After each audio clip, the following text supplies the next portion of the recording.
नमस्कार, स्वागत है आपका जय भारत टीवी में। मैं हूं आपके साथ आकांक्षा थापा और आप देख रहे हैं टॉप न्यूज़, जहां हम देश दुनिया से जुड़ी सारी बड़ी खबरें आप तक पहुंचाते हैं।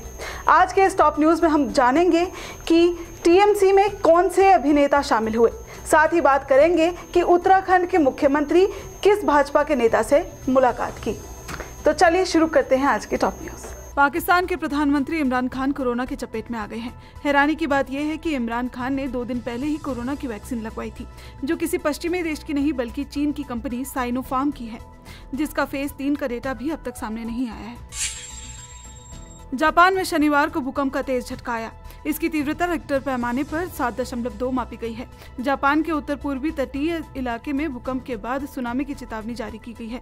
बता दें कि पिछले ही माह जापान के पूर्वी समुद्री तट पर 7.1 तीव्रता का भूकंप आया था। हालांकि तब सुनामी की कोई चेतावनी जारी नहीं की गई थी। बंगाल में विधानसभा चुनाव से पहले ही फिल्मी सितारों का राजनीतिक दलों के साथ जुड़ने का सिलसिला जारी है। इसी कड़ी में शनिवार को एक और बांग्ला अभिनेता नील भट्टाचार्य और अभिनेत्री त्रिना भट्टाचार्य ने सत्तारूढ़ टीएमसी का दामन थाम लिया है। कोलकाता तृणमूल भवन में पार्टी के महासचिव व राज्य के शिक्षा मंत्री पार्थ चटर्जी ने दोनों का स्वागत किया।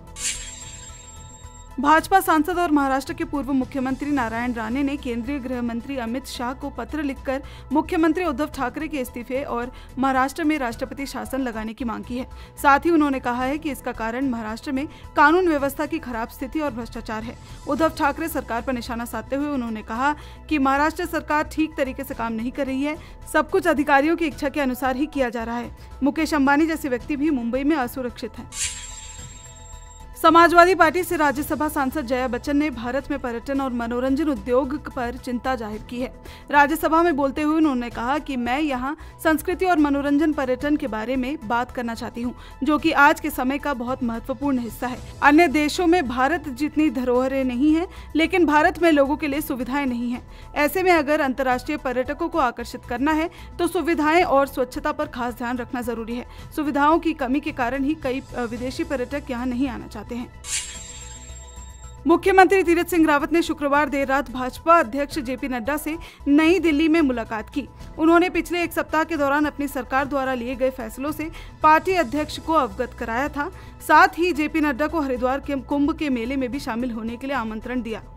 इस मुलाकात से पहले मुख्यमंत्री तीरथ ने पार्टी के राष्ट्रीय महामंत्री संगठन बीएल संतोष और उत्तराखंड के राज्यसभा सदस्य व भाजपा के राष्ट्रीय मीडिया प्रभारी अनिल बनूली से भी भेंट की।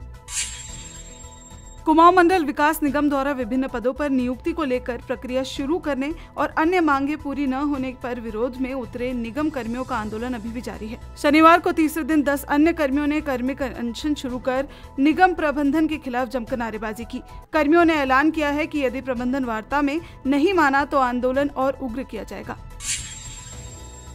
मुख्यमंत्री तीरथ सिंह रावत हरिद्वार दौरे पर पहुंचे, जहां उन्होंने लालजीवाला में बने मीडिया सेंटर में कुंभ मेला के तहत हुए विभिन्न कार्यों का लोकार्पण किया। साथ ही कुंभ मेला कार्यों का भी निरीक्षण किया। इस दौरान सीएम रावत ने कहा कि कुंभ मेला 12 साल में एक बार आता है। ऐसे में श्रद्धालुओं को कुंभ स्नान से रोकना ठीक नहीं है। उनका कहना है कि कोरोना के चलते जो भय का वातावरण बना था वह उन्होंने शपथ लेते ही खत्म कर दिया है। आईपीएल 2021 में दिल्ली कैपिटल्स टीम की कप्तानी श्रेयस अय्यर ही करेंगे, जबकि इस बार टीम में शामिल किए गए स्टीव स्मिथ टीम में मेंटोर की भूमिका निभाएंगे। इस बात की जानकारी दिल्ली कैपिटल्स के सीईओ विनोद बिष्ट ने दी। पिछले सीजन में दिल्ली का प्रदर्शन श्रेयस अय्यर की कप्तानी में काफी अच्छा रहा था और ये टीम पहली बार आईपीएल के फाइनल में पहुंची थी, जहां उसे मुंबई इंडियंस के हाथों हार का सामना करना पड़ा था।